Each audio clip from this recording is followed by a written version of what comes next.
அண்மை செய்தி ஒன்று. ரியல் எஸ்டேட் தரகர் வெட்டி படுகொலை செய்யப்பட்டிருக்கும் அதிர்ச்சி செய்தி அண்மை செய்தியாக வந்திருக்கிறது. சுந்தர சோழபுரத்தைச் சேர்ந்த சிவகுமார் என்பவர் நிலம் வாங்கி விற்பனை செய்ததில் ஏற்பட்ட பிரச்சினை தொடர்பாக இந்த படுகொலை நடந்திருக்கலாம் என்ற முதற்கட்ட விசாரணையில் தெரிய வந்திருக்கிறது. அண்மை செய்தி ஒன்று. ரியல் எஸ்டேட் தரகர் வெட்டி படுகொலை செய்யப்பட்டிருக்கிறார். சென்னை அருகே திருவேற்காடு அம்பத்தூர் சாலையில் ரியல் எஸ்டேட் தரகர் வெட்டி கொலை செய்யப்பட்டிருக்கிறார். மேலும் சுந்தர சோழபுரத்தைச் சேர்ந்த சிவகுமார் என்பவரை ஆட்டோவில் வந்த மர்ம நபர்கள் வெட்டி படுகொலை செய்துவிட்டு தப்பி ஓடியிருக்கிறார்கள். நிலம் வாங்கி விற்பனை செய்ததில் கமிஷன் பணம் பிரிப்பதில் தகராறு என தகவல் வெளியாகியிருக்கிறது. முதற்கட்ட விசாரணையில் தகவல் வெளியாகியிருக்கிறது. ரியல் எஸ்டேட் தரகர் நிலம், வீடு போன்ற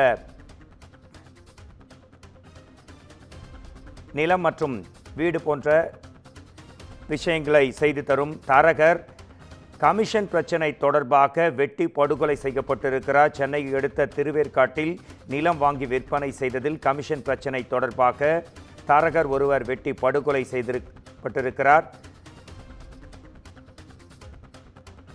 சென்னை அருகே திருவேற்காடு அம்பத்தூர் சாலையில் ரியல் எஸ்டேட் தரகர் வெட்டி படுகொலை செய்யப்பட்டிருக்கும் செய்தி குறித்து நமது குமுதம் செய்தியாளர் சுப்பிரமணி தரும் உடனடி தகவல்களை கேட்கலாம். ரியல் எஸ்டேட் தரகர் கமிஷன் பிரச்சனை தொடர்பாக வெட்டி படுகொலை செய்யப்பட்டிருக்கும் அண்மை செய்தி, அதிர்ச்சி செய்தி வந்திருக்கிறது. உங்கள் தரப்பு செய்தி என்ன?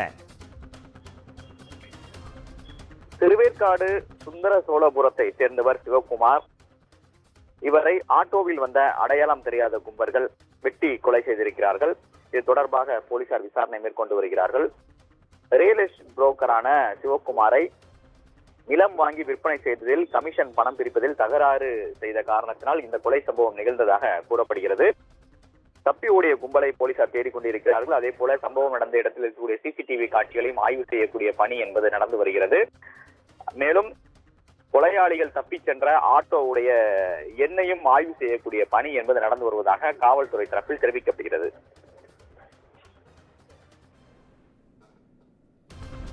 நன்றி. உங்கள் உடனடி தகவல்களுக்கு நன்றி சுப்பிரமணியன்.